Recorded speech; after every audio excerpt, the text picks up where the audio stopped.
너무나 유명하고 어릴 때부터 많이 들었던 내용입니다. 그래서 이 말씀에서 무슨 선한 것이 나오겠느냐 이렇게 생각하실 수도 있겠습니다. 오늘 제목은 나의 이웃을 위해 먼저 알아야 할 것이라는 제목으로 함께 나누고 싶습니다. 우리는 이 본문을 통해서 율법학자가 예수께 나와서 질문하는 것으로 시작하게 됩니다. 선생님, 내가 무엇을 하여야 영생을 얻으리까? 이렇게 질문을 합니다. 그때 예수님은 율법을 잘 아는 그 사람에게 이렇게 얘기합니다. 맨 마지막 말씀인데 내 대답이 옳도다. 이를 행하라. 그리하면 살리라. 이렇게. 근데 어떻게 하면 살 것인가? 라는 본문의 오늘 내용입니다. 우리가 믿음으로 구원을 얻는다는 것은 잘 알고 있습니다. 믿음으로 구원을 얻는 것은 정말 맞는 행동입니다. 그런데 믿음으로서만 우리가 모든 것을 살아갈 수 있을까요?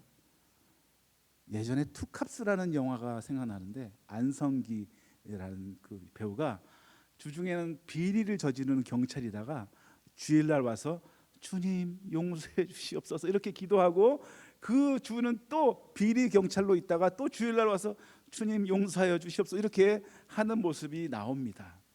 어떻게 보면 우리가 잘못 믿음을 생각하고 있구나라는 생각을 갖게 됩니다. 그러면 우리가 믿음만 얘기해서는 안 되고 오늘 이웃을 사랑하는 자, 누가 내 이웃입니까? 라는 질문에 이웃은 어떤 사람일까라는 것을 한번 생각해 보겠습니다. 하나님을 사랑하고 이웃을 사랑하는 것이 예수님이 우리에게 주신 계명인데 어떻게 하면 하나님 사랑하는 것은 알겠어요. 근데 어떻게 하는 것이 이웃을 사랑하는 것일까요? 따라하시겠습니다. 참된 신앙은 말이 아닌 실천입니다. 참된 신앙은 말이 아닌 실천입니다. 여기서 보면 누가복음 10장 30절과 32절의 말씀을 한번 같이 읽어보도록 하겠습니다. 시작. 예수께서 대답하여 이르시되 어떤 사람이 예루살렘에서 여리고로 내려가다가 강도를 만나매 강도들이 그 옷을 벗기고 때려 거의 죽은 것을 버리고 갔더라. 마침 한 제사장이 그 길로 내려가다가 그를 보고 피하여 지나가고 또 이와 같이 레위인도 그곳에 이르러 그를 보고 피하여 지나가되. 예수님은 한 사람의 고난 이야기를 들려줍니다. 너무나 우리가 많이 아는 얘기입니다. 강도가 그때 참 많았던 것 같습니다. 그렇기 때문에 예수님도 이 이야기를 하는 것이 사람들에게 어색하지 않았던 것 같습니다. 강도가 있었습니다. 근데 그 강도가 한 유대인을 거의 때려서 죽게 만들고 갖고 있는 모든 소지품을 갖고 갔습니다. 그런데 우리가 굉장히 종교적인 사람 두 사람을 언급하는 것을 볼 수 있습니다. 전에도 제가 한번 말씀드렸지만 제사장과 레위인이 그냥 보고 지나갑니다. 저는 어릴 때 이 사람이 정말 사랑이 없구나 이렇게 생각했습니다. 아니었습니다. 이 사람은 너무나 하나님을 사랑하기 때문에 이 사람을 지나간 것입니다. 목사님, 하나님을 사랑하는데 어떻게 강도 맡은 사람을 피해서 지나갈 수 있습니까? 아니, 그럴 수가 있습니까? 네, 그럴 수 있습니다. 어떻게 된 일이냐면 이 제사장과 레위인은 하나님의 성전에서 일을 하는 사람들이었습니다. 그런데 죽음이라는 것에 가까이 가면 부정한 사람이 되기 때문에 부정한 사람은 성전에 들어갈 수가 없습니다. 그래서 본인이 하나님을 더욱더 사랑하기 위해서 이 사람이 잘못하다 도와주다가 갑자기 죽게라도 된다면 본인은 성전에서 하나님을 섬길 수 없기 때문에 그 자리를 피해서 가게 된 것입니다. 너무 이상하지 않습니까? 하나님을 사랑하기 때문에 이 어려운 사람을 도와주지 않아도 된다는 이런 말이 된 것 같습니다. 보고도 그냥 지나쳐 버렸습니다. 제사를 드리고 정결하게 하는 그 사람들은 자신을 굉장히 깨끗하게 준비되어야 될 사람이기 때문에 죽음이 자기 근처에만 와도 자기는 부정하다고 생각했던 사람입니다. 그냥 죽음을 만지는 것뿐만 아니라 근처에 있는 것만 해도 부정하다고 생각했습니다. 그래서 제사장과 레위인은 그냥 그 사람을 지나가고 만 것입니다.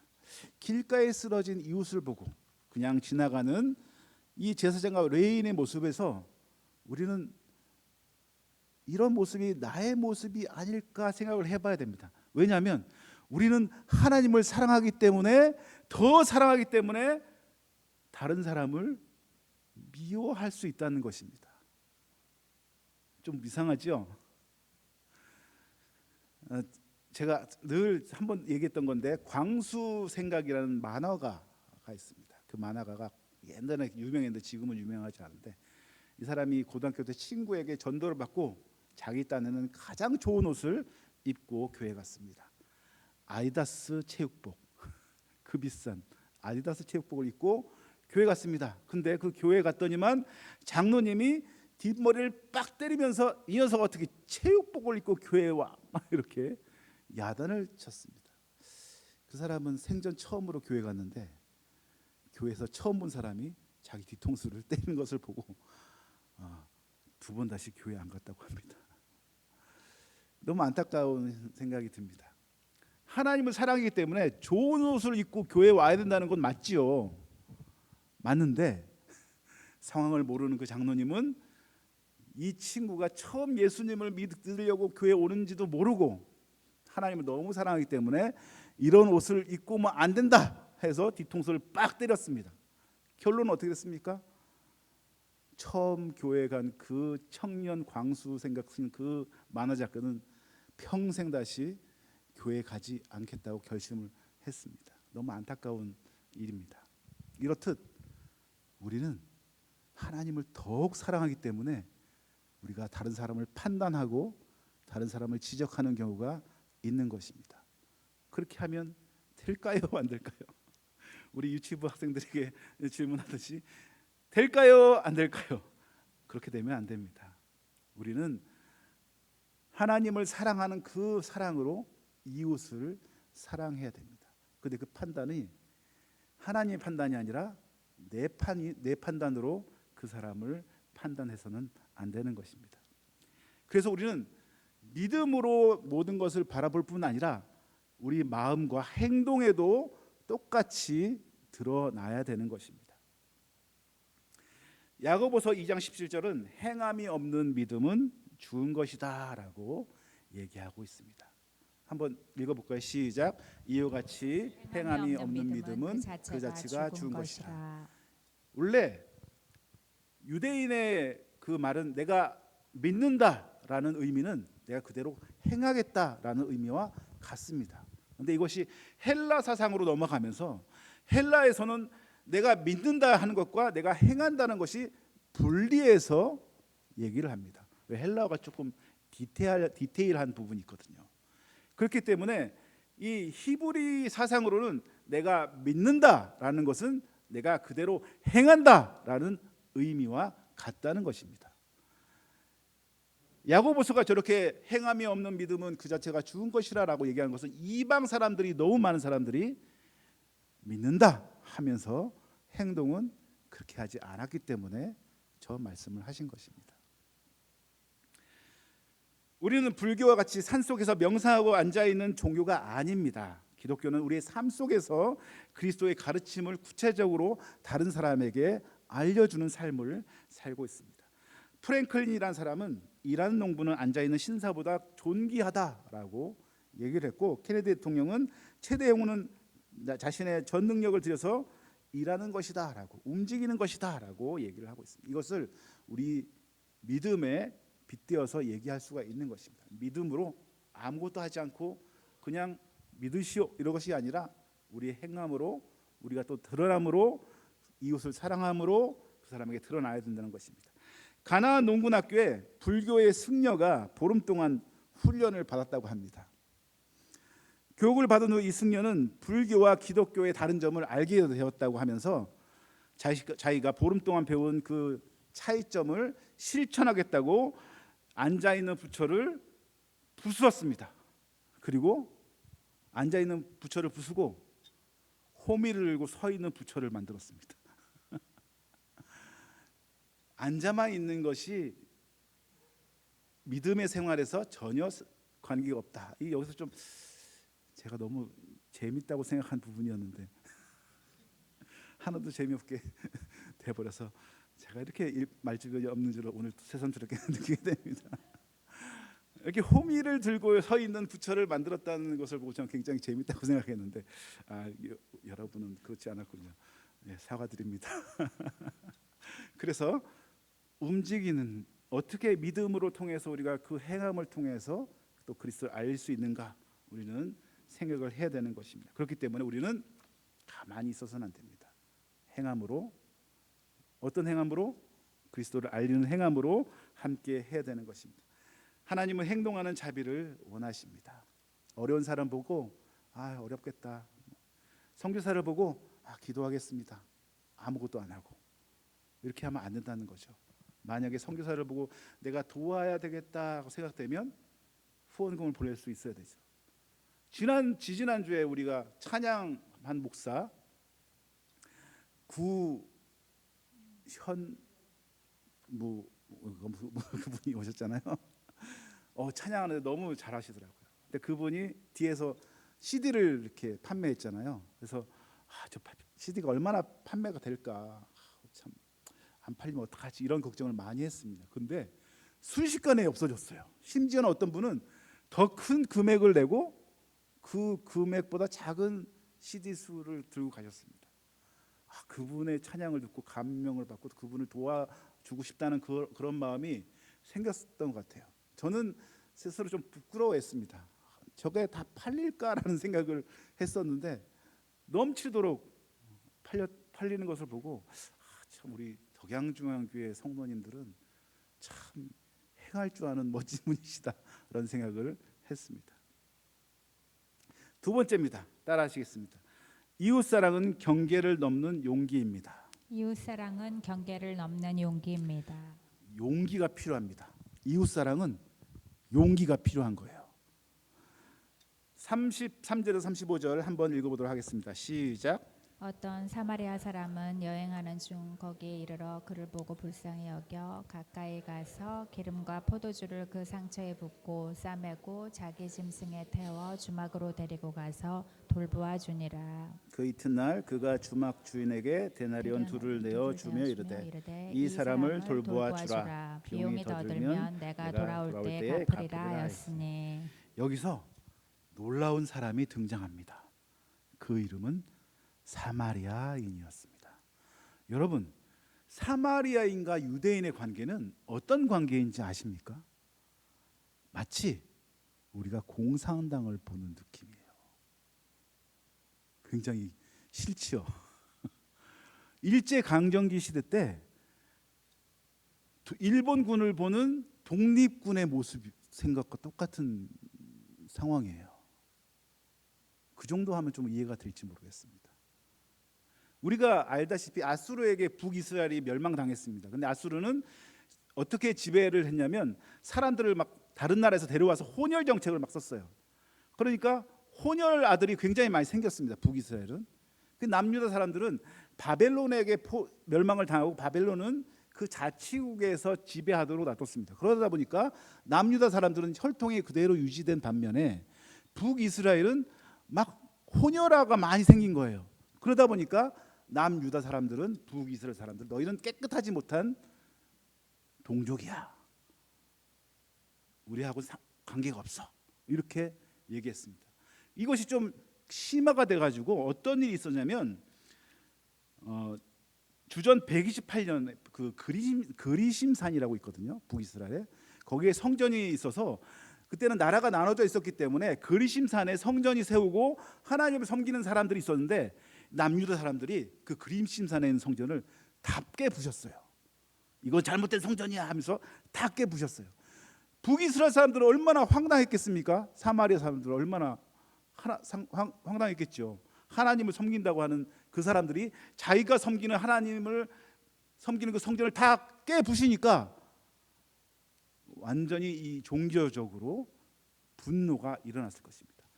주후 예수님 태어난 이후에 8년, 예수님이 8살 때 그때 무슨 일이 있었냐면, 이때는 사마리아 사람들이 예루살렘 성전에다 사람의 뼈를 뿌리는 사건이 일어났습니다.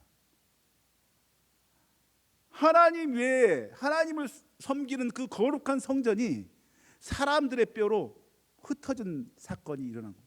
이러니까 이것이 사마리아 사람으로부터 행했던 사실을 알고, 이것은 완전히 분노의 분노를 일으키고 서로를 못 잡아먹어서 굉장히 그 뭐라 그럴까요? 서로에게 분노하는, 민주당이 국민의힘을 바라보듯이 서로 지금 그렇게 얘기하면 안 되겠지만 서로 막 싫어하는 그런 모습이었습니다. 그러니까 단순히 너희는 혼혈이기 때문에 우리가 싫어해 라기보다, 그것도 더 넘어서 우리가 섬기는 성전을 더럽힌 민족이야, 이렇게 서로를 싫어했던 상황이었습니다. 그래서 그렇기 때문에 예수님이 있던 그 당시는 갈릴리로 가기 위해서는 사마리아를 거치면 금방 갈 수 있는데 디귿자로, 강을 건너서 디귿자로 올라가는 일이 있었습니다. 굉장히 멀리 삥 돌아간 거예요. 왜냐하면 사마리아를 가기 싫었기 때문에. 근데 오늘 예수님의 예화에 이 강도 맞은 사람을 도와준 사람이 사마리아인이라고 얘기하고 있습니다. 아마 얘기를 듣는 사람은 깜짝 놀랐을 거예요. 에?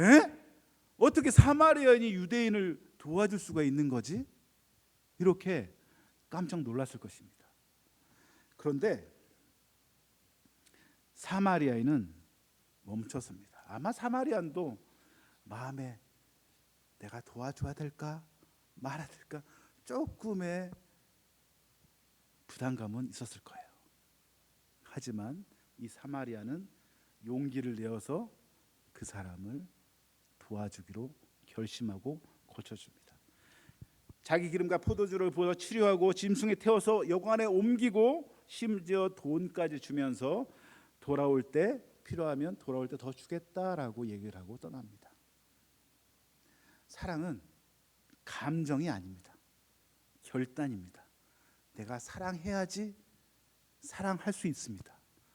사마리아인이 유대인을 감정으로는 사랑할 수 없는 상황입니다. 하지만 결단으로 행했습니다. 우리도 마찬가지입니다. 이웃을 사랑할 때 내가 사랑하는 감정이 안 나올 수밖에 없어요. 그럼에도 불구하고 결단을 해야 됩니다. 원수 같은 남편, 원수 같은 마누라, 정말 때리고 싶은 우리 자식들,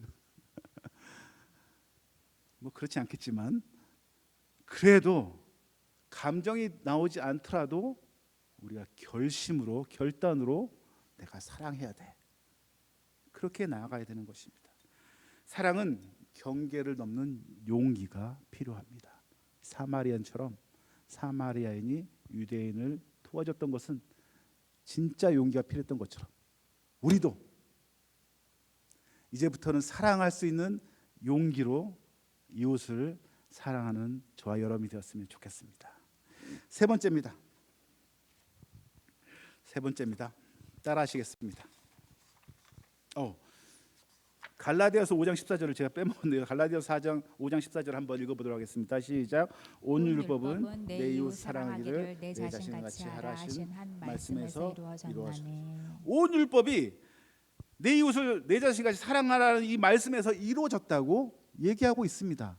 율법이 굉장히 어렵고 힘든 줄 알았는데 그렇구나.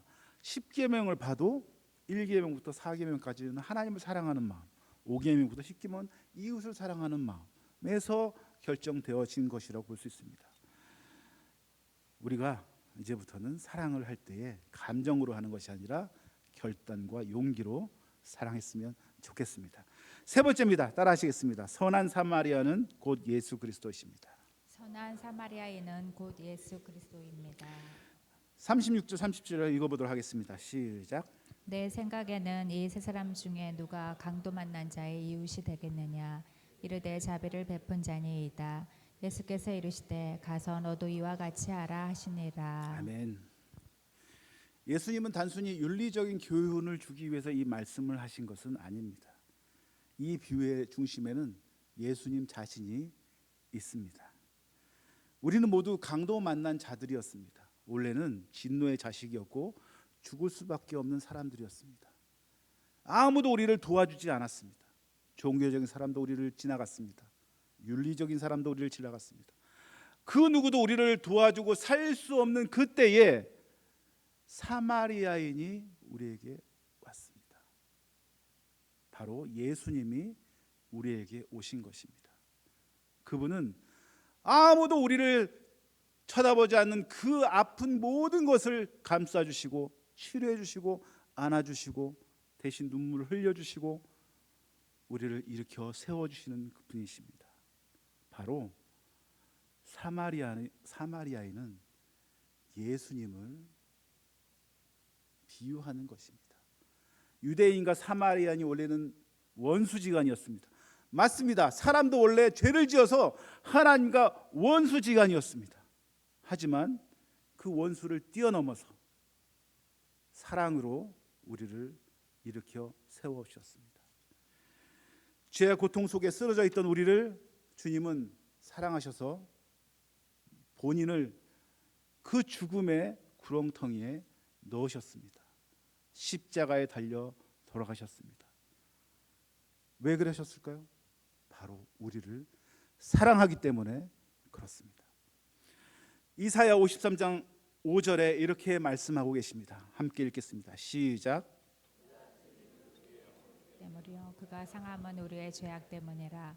그가 징계를 받음으로 우리는 평화를 누리고 그가 채찍에 맞음으로 우리는 나음을 받았도다. 아멘. 예수님은 결단을 하셨습니다.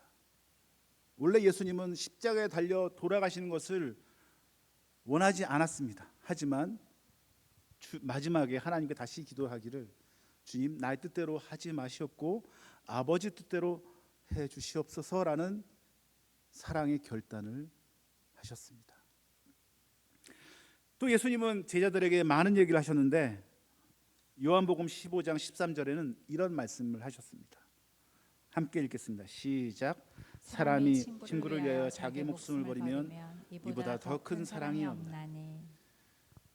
사람이 자기 친구를 위해서 자기 목숨을 버리면 큰 사랑이 없다고 하셨는데 예수님은 우리를 친구로 삼아주셨고 친구이신 그 예수님이 우리를 대신해서 십자가에 달려 돌아가셨습니다.